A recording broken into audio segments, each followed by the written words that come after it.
Hello and welcome to episode 49 of Tom's Hirschsprung's podcast. I have a very special guest with me today, and we are going to talk about all manner of very exciting and very high-profile awards and accolades and stories. I'm delighted to welcome Lynn Wolfson to the podcast. Lynn, welcome. Thank you. Thank you for having me. It's a pleasure to be here. Not at all. Thank you so much for coming on. And we were just speaking a little bit off air about so many things that you have achieved, that your daughters have achieved, that you've gone on to do in relation to Hirschsprungs, in relation to advocacy, Ostomys, so many things that I'm delighted that we'll be able to get into. But I would like to start, if I may, just from the very beginning. And you were born with Hirschsprungs. Originally, I know you said you were diagnosed with short segment, but you're not too sure that it was short segment Hirschsprungs. Would you like to talk a little bit about that? Sure. I was born in 1959, and at that time, they didn't believe Hirschsprungs. They thought Hirschsprungs was only in boys or Down syndrome children. So I was not diagnosed until 1963. So it took them a long time before I was actually diagnosed. They told my parents that they lacked potty training skills, that I was holding my stool, that it was psychological. They lacked disciplinary skills. They used all different types of excuses for the reason why I couldn't defecate. Wow. And we are talking about 1959 here, a completely different time. But but I think the most amazing thing that I was researching in the fact that it was only boys, or they believed it to be only boys or people with Down syndrome. I mean, thankfully nowadays, I've had so many wonderful female guests, participants in the podcast, that we now know that it can affect anybody and everybody. But did they ever really get to the bottom as to why? I know there is a link between Down syndrome and Hirschsprungs, as I've seen with many medical studies. But did they ever sort of give you a reason why later in life as to why they thought that you couldn't have possibly had Hirschsprungs? They just were convinced that I didn't have symptoms of Downs, and I wasn't male. And as a matter of fact, when I even had the story is kind of interesting because they did the full rectal. I had the full rectal biopsy done at Boston Children's Hospital in August of 1963. They did not give me the results. I was admitted, I believe, for 2 nights. I was admitted the first night for prep. They did the surgery, the full rectal thickness biopsy the second day. It was more of a big deal thing back then. Simultaneously, JFK actually was president at that time.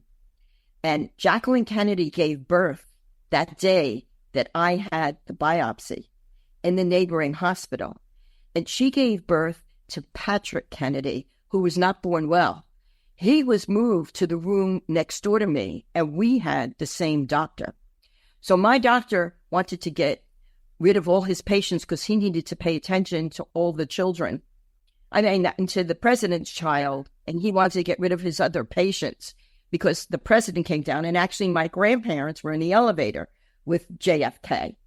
And JFK actually came to visit me, and I hear that I was not nice to him because he was a man in a suit, and I was 4. And as far as I was concerned, he was going to stick his finger, where. So, so you weren't very nice to him. Anyway, I was discharged before the physician got the results back. He got the results back the following day, but we lived in New Jersey. So we went back home. He discharged me, telling my parents they lacked disciplinary and potty training skills. So we went back home, and my parents, of course, neither of my parents were college graduates. I mean, here we went to Boston Children's, which is Harvard, and my parents weren't college graduates. And at this time, if the doctor says something, you don't You don't question it during that time, especially not being college graduates. If he said it, that's it. That's it. So I was disciplined, so whatever, for not defecating. And this went on for quite a few, and I vomited all the time. I projectile vomited. I had my tonsils out a few months later for the constant projectile vomiting. And I think by the time I was 6 or 7, by 66, a few years later, we went back, and my mother said to him, I've been beating her and she still won't defecate. And he went and found I was severely impacted and looked back at the records and said, oh, she has Hirschsprungs. But I really didn't believe it, so I never wrote the letter and I never made the phone call. I didn't have surgery till then. He did the surgery and I sent me home, but he didn't tell my parents that he was not a colorectal surgeon or gastro. He was a cardiologist. And actually, Dr. Swenson worked for him. But he had such a big ego that he did not want to turn me over to Dr. Swenson because he was the chief. And he didn't want to turn me over. And as a result, I had an intestinal rupture from his surgery. And then I had to be rushed back to Boston. And I got my first ostomy in 1966, which a year later, they later closed. And he told my parents I was cured. Ha ha. Oh, just cured of Hirschsprung. I was cured. He told my Wow. Yeah. And my parents lost everything because the insurance was up. We hit the maximum. So when I went into the hospital, the insurance couldn't pay. My parents didn't have money. My mother was 21 when she had me, and my father was 23. Neither of them, like I said, were college graduates. And they lost their house. We had to move into low-income apartment complex, and they had bought a 4-bedroom house, like in 58, I think, 57, 58, before I was born.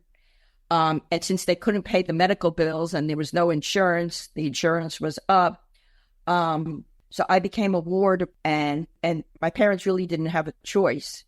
Consequently, did not have to ask or tell my parents what they were going to do with me. And they used me for experimentation. And I remember. And they did a lot of very terrible things to me. Wow. He was there. That's shocking. That's unbelievable as a story.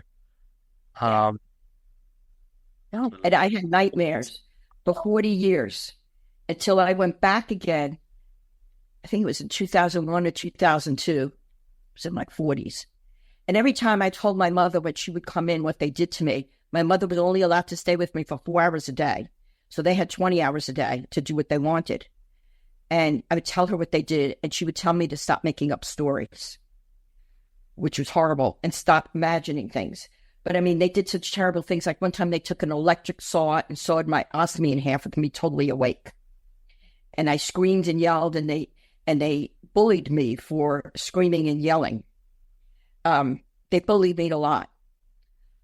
But they did a lot of terrible things, like tie me to my bed when my mother wasn't there, and bringing me food and not untying me from the bed, and then giving me a hard time for not eating because my hands were tied to my bed. They did a lot of very bad things.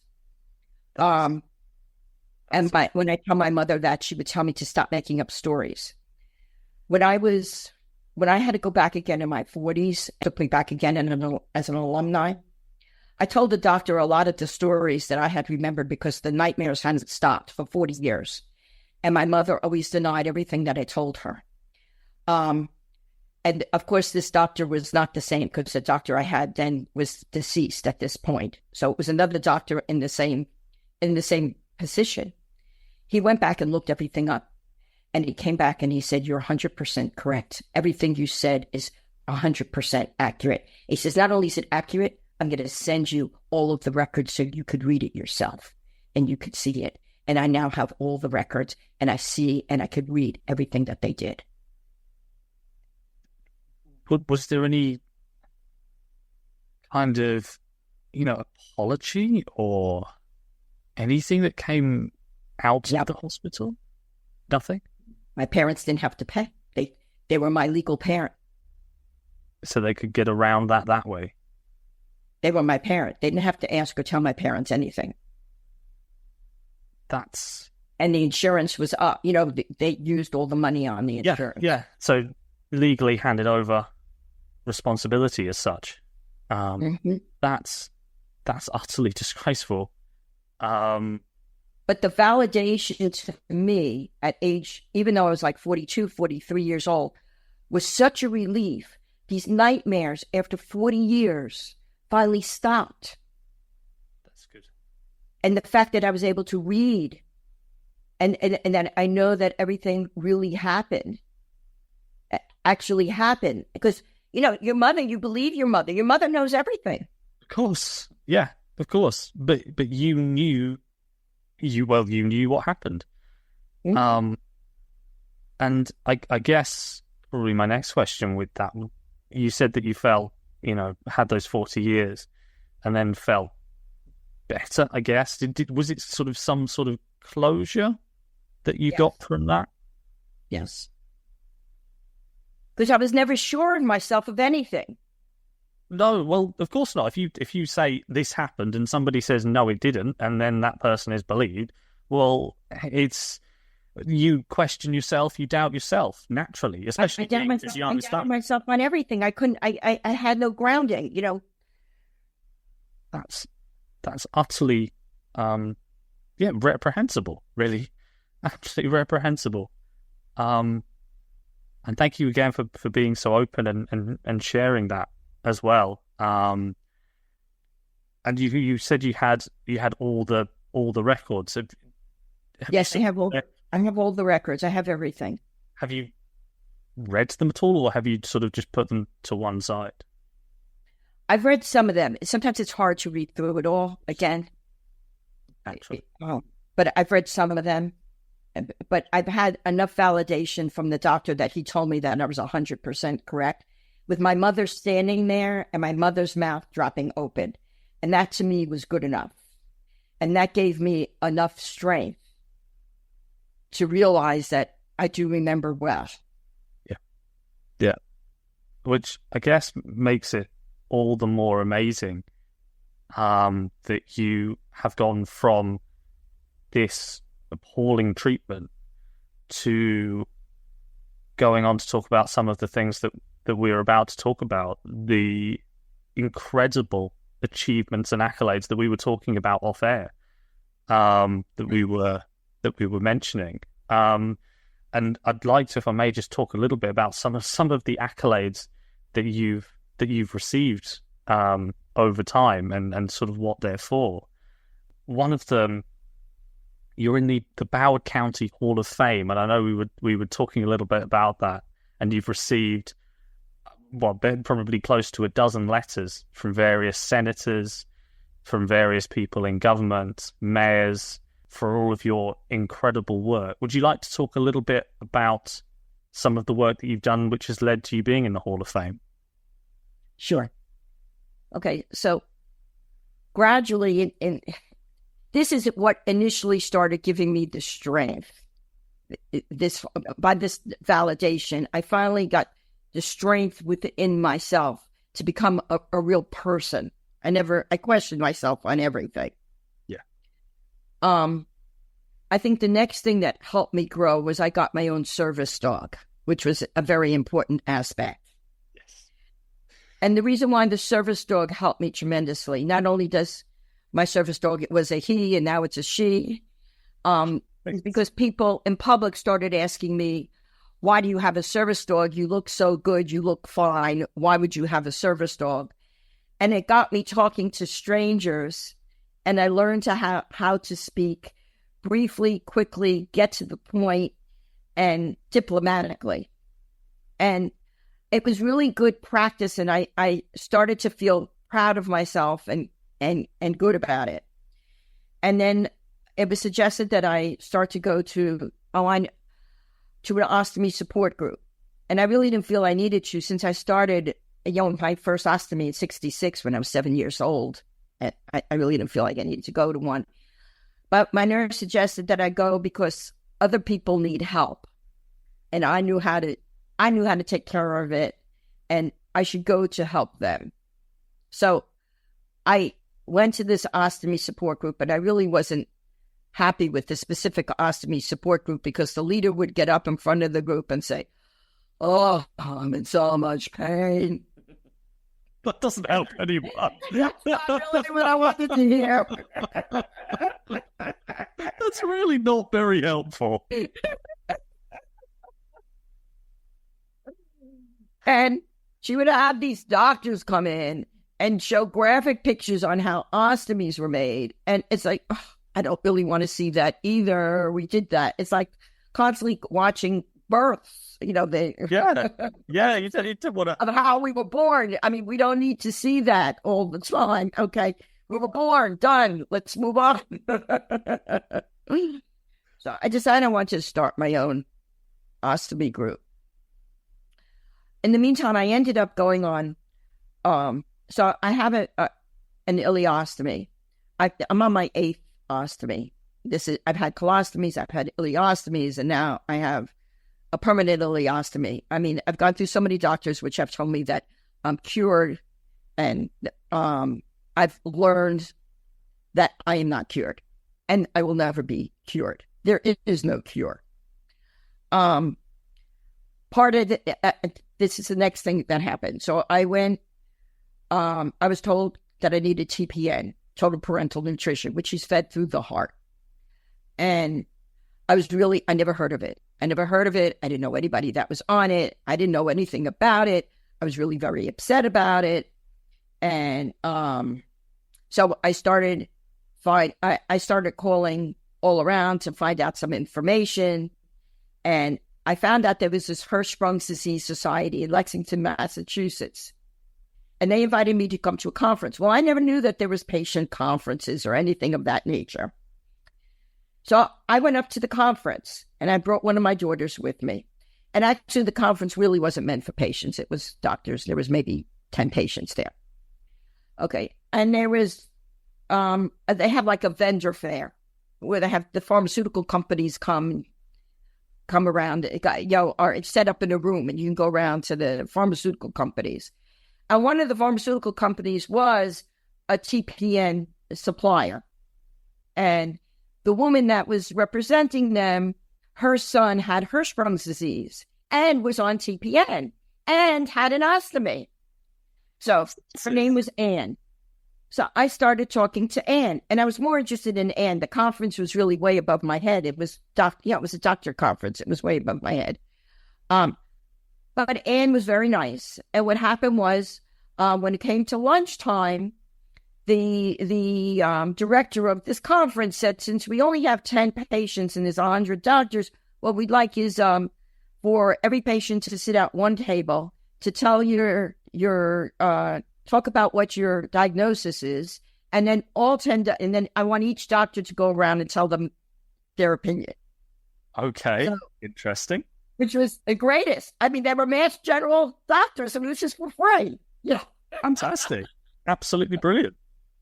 Okay, so I sat at the table, and they all decided that I should be fed enterally, which means through my intestines, or through my stomach, or through my intestines, but not intravenously. That's really a last resort. It was great.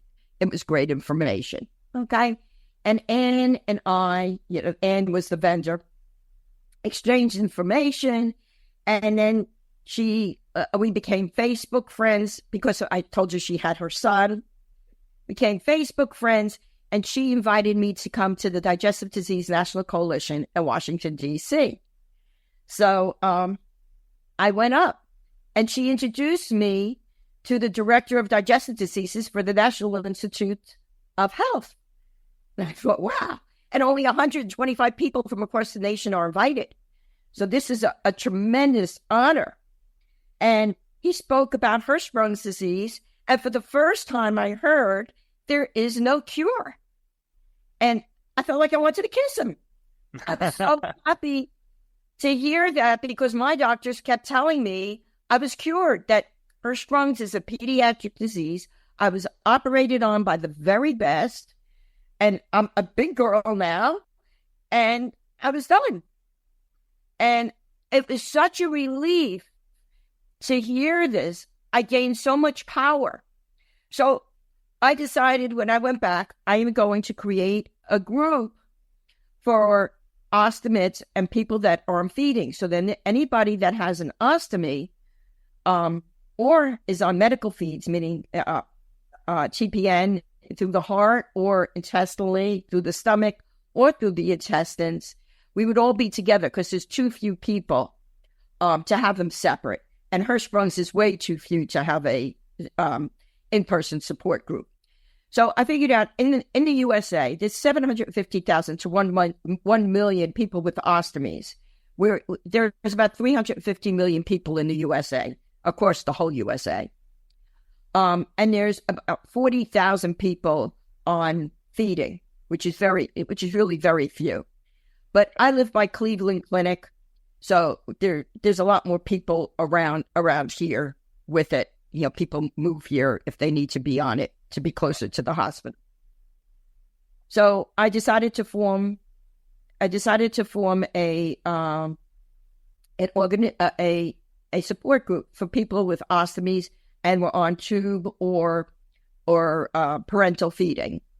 So I formed this support group, which is the only one in the USA, and we met in person at a pizza restaurant.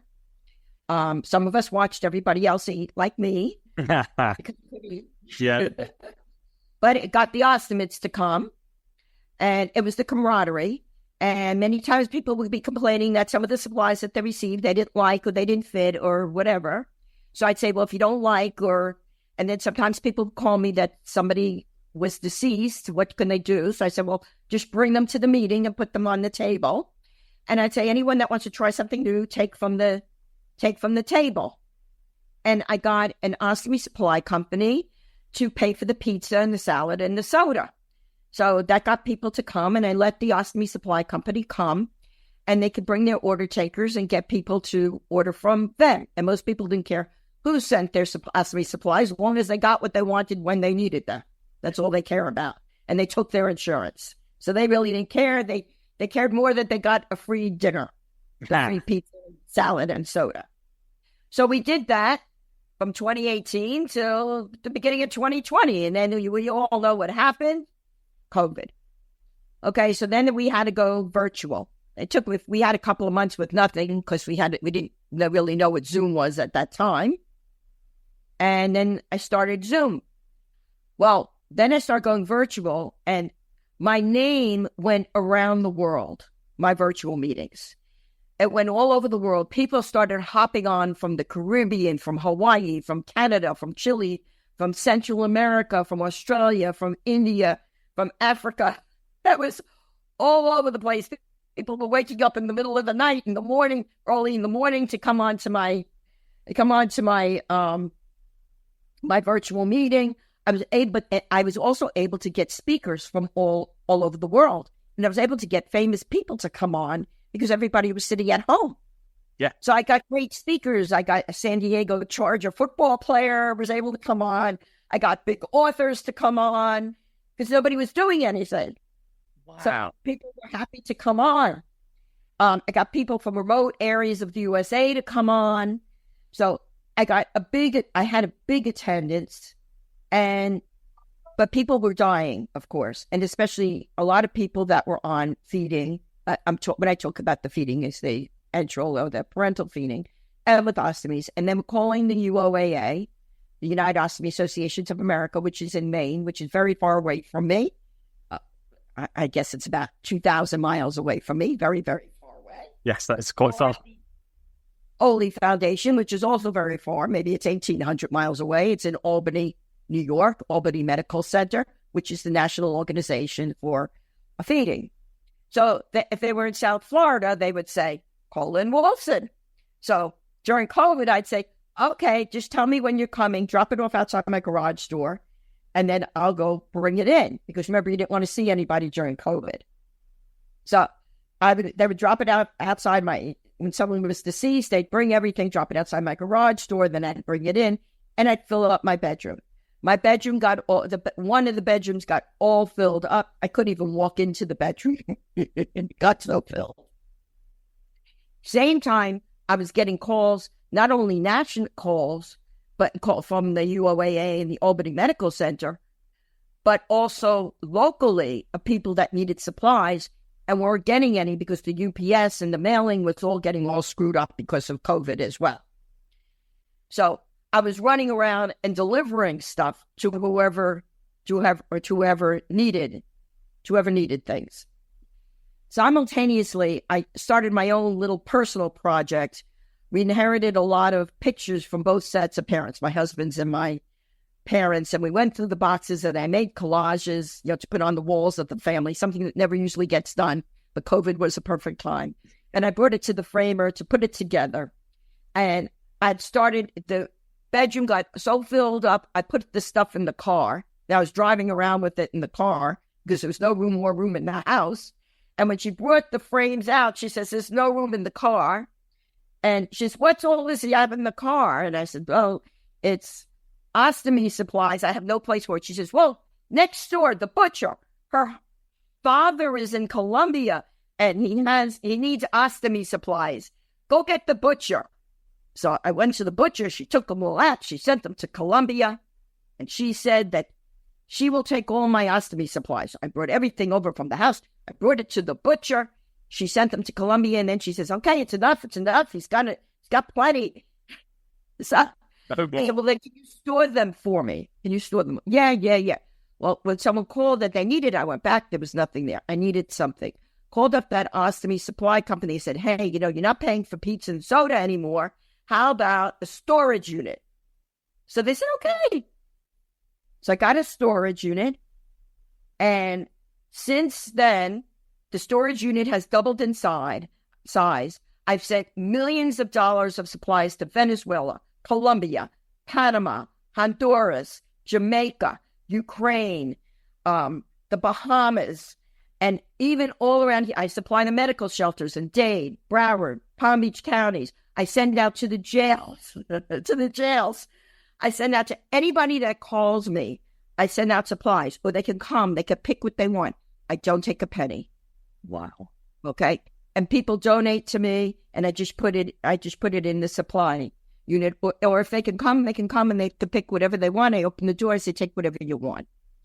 And I also get formula, enteral formula for the malnourished, people that don't have teeth or swallowing issues, or need to be fed through the tube. So consequently, I got selected for to be inducted into the Broward County Senior Hall of Fame. Sorry, such a long answer to a short question. No, that's a fantastic story. Okay, so I got selected to be inducted into the Broward County Senior Hall of Fame by the mayor of Broward County and the mayor of Fort Lauderdale. And I got all of these letters. And I also my name got called out in the U.S. House of Representatives. So therefore, my name is in the congressional minutes as a result of all my advocacy. That's absolutely brilliant. And thank you so much for telling that story as well. Because one of the things I love hearing is the background as to why things happen, or why did you get people may have seen that you are in the Broward County Hall of Fame and not fully understand the reason as to why. So I do love hearing the stories and the reasons why people get what they get, I guess. Right. Which is absolutely fantastic. And congratulations, by the way. There is an awful lot. I know we talked about when I was doing my research for this podcast. If you just type your name into Google, there's so many things, fantastic things that come up.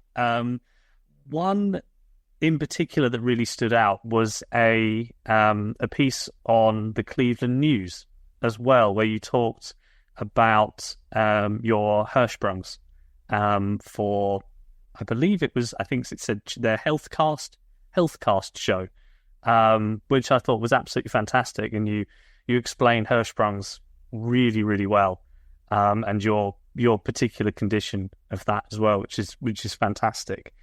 In terms of the ostomy and feeding support group. You said that you weren't particularly sort of enamored with wanting to go or do something, but then you're now president of the Ostomy and Feeding Supply Bank as well. How did that sort of manifest itself? Oh, well, I originally didn't want to go to that group because I didn't like the negativity. Yes, which I was explaining before. Yeah. But then I decided to create a group that was combined, the Ostomy and Feeding. So the name of the support group is the South Florida Ostomy Tube Feeding / HBN Support Group. So that has a different name than the and the reason why they have different names is because LNS Medical Supply, the Ostomy, which is paying the rent, since they paid the rent, they really own the unit. Got it. Yeah. So since they pay they could take the tax, they could take the tax write-off or whatever. They own the unit, and I don't deal with money at all.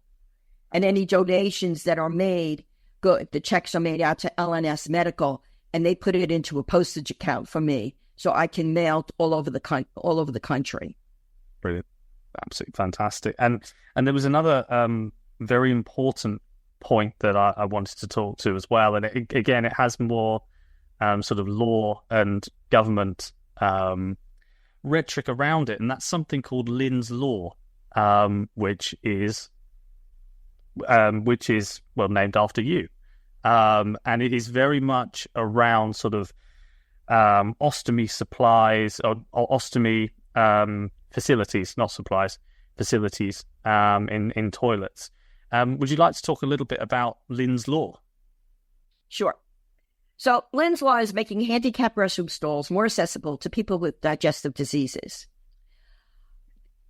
It requires that handicapped stalls have a shelf at toilet seated level, to put ostomy supplies and catheters for urination. So currently there are not shelves at seated level. It's very difficult to catheterize or put ostomy supplies to work in a public handicap restroom stall.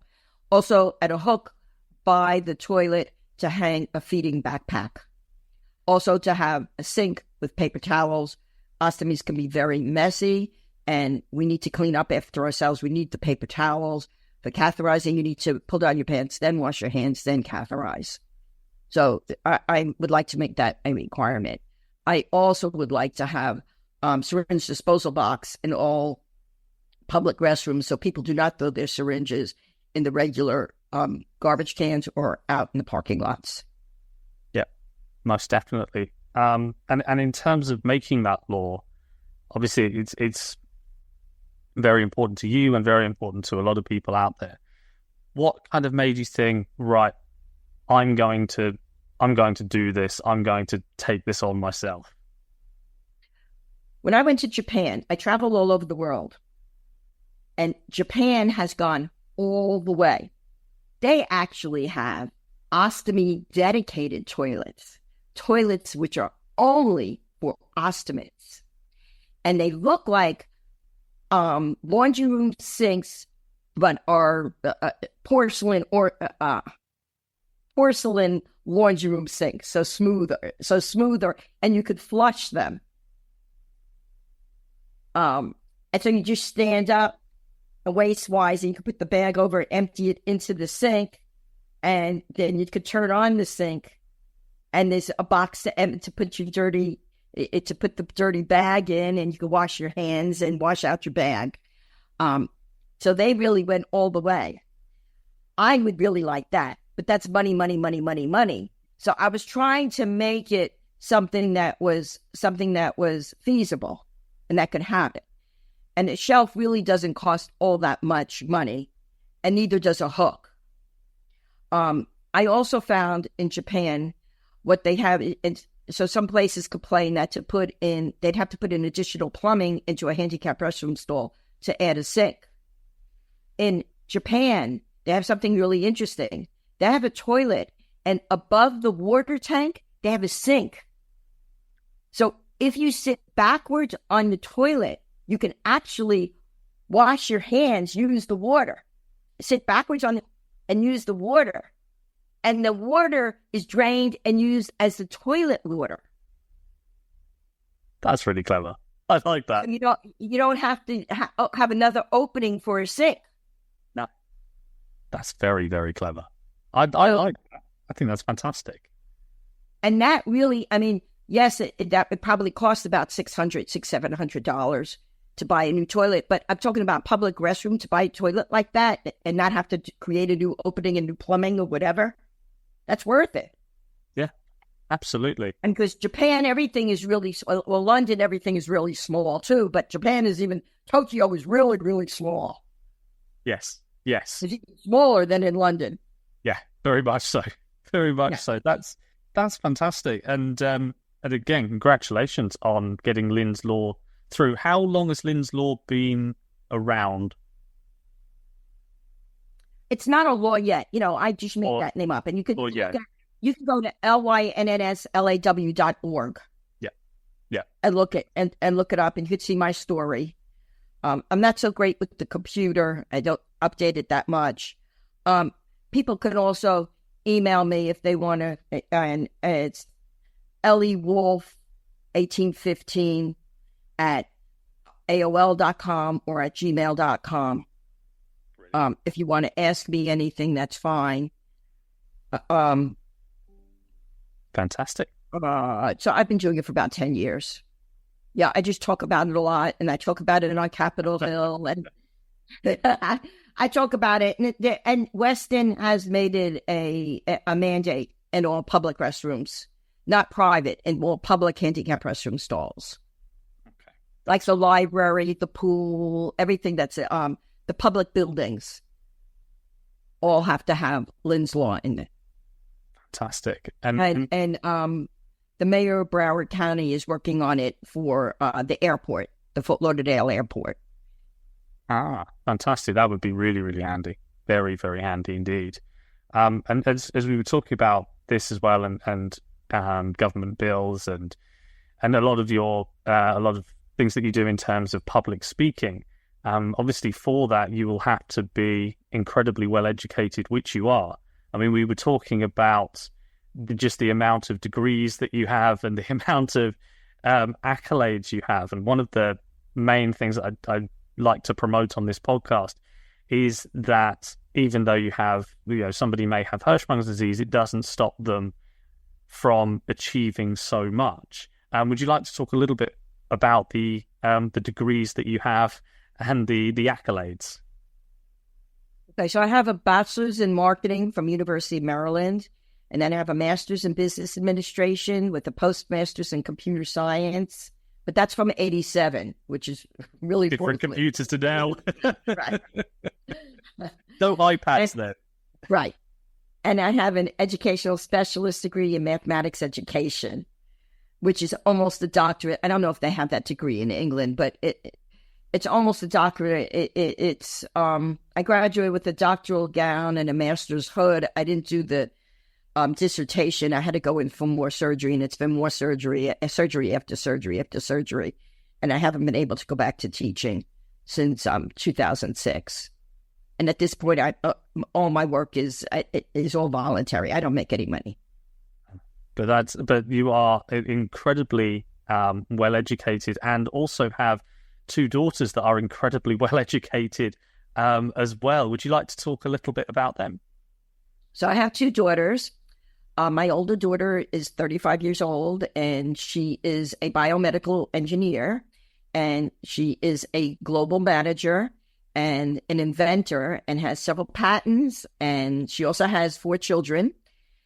Both my daughters are healthy, and my 4 grandchildren are healthy. And my younger daughter is also a biomedical engineer and a pediatric and adult neurogastroenterologist who is working on resolving Hirschsprung's disease. She has already been named one of the 30 most brainiest people studying the enteric nervous system, and she's at University of Pennsylvania in CHOP. She's the only adult and pediatric neurogastroenterologist in the USA. Currently, she's speaking in Thailand, and a couple of weeks ago, she was speaking in Italy. So her research is calling for a lot of attention. That's absolutely fantastic. And obviously, I think anybody who listens to this podcast, follows me, follows you, will wish her the absolute best of luck with that, in terms of, well, both of your daughters, but especially researching Hirschsprungs. But then obviously they've taken a lot of inspiration from you. I think we can see that. How much pride do you get from that they've really taken what you've done and your advocacy work and followed in your footsteps? Oh, I'm extremely proud. I'm a very proud mommy. That's absolutely. I feel very good about my life. I feel very good about my life, especially after I've been validated and I know who I am, and I feel like I have gone forward and I advocate for myself. I feel very good about it. That's absolutely fantastic. And I know you've done so much in terms of advocacy and a lot of awards that you've received and letters from the highest of high officers. Just as we go sort of towards the end here, where would you like to see that advocacy going? Obviously, you have a daughter or two daughters in the field at the moment. What would you like to see them achieve, I guess, later in life? And what would you like to see? Hoping for my younger daughter, Sharon, to win the Nobel Prize. Resolve Hirschsprung's disease and related diseases. Hirschsprung's really has to do with the nerves, as we all know. But there's also another disease that has to do with the muscles that has the same symptoms. Okay. And she's working on both. It gives the same, there's no muscular. There's nothing muscular, and she's working on both. And if she could resolve both, of course, that's going to be very, very big deal. And I think she could do it. Yeah, absolutely. Well, I think we all want to. And I'm very proud to say that Harvard and University of Pennsylvania fought over her in front of me. That's not a bad position to be in, is it?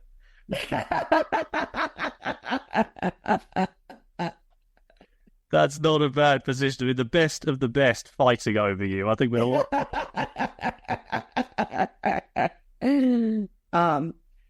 I just hope that both my daughters just strive to do the best that they can to have the best life, to keep themselves healthy and happy, and to contribute the best that they can to the world, to leave the world a better place. Fantastic. That's a fantastic sentiment to finish on. And just for me, I think, and from a lot of people that have either spoken to you or listened to this show, thank you so much for all of your tireless advocacy, and for also producing two daughters that are obviously going to do the same thing and will undoubtedly do incredible things in the future. Thank you so much for coming on. Oh, you're welcome. Anytime.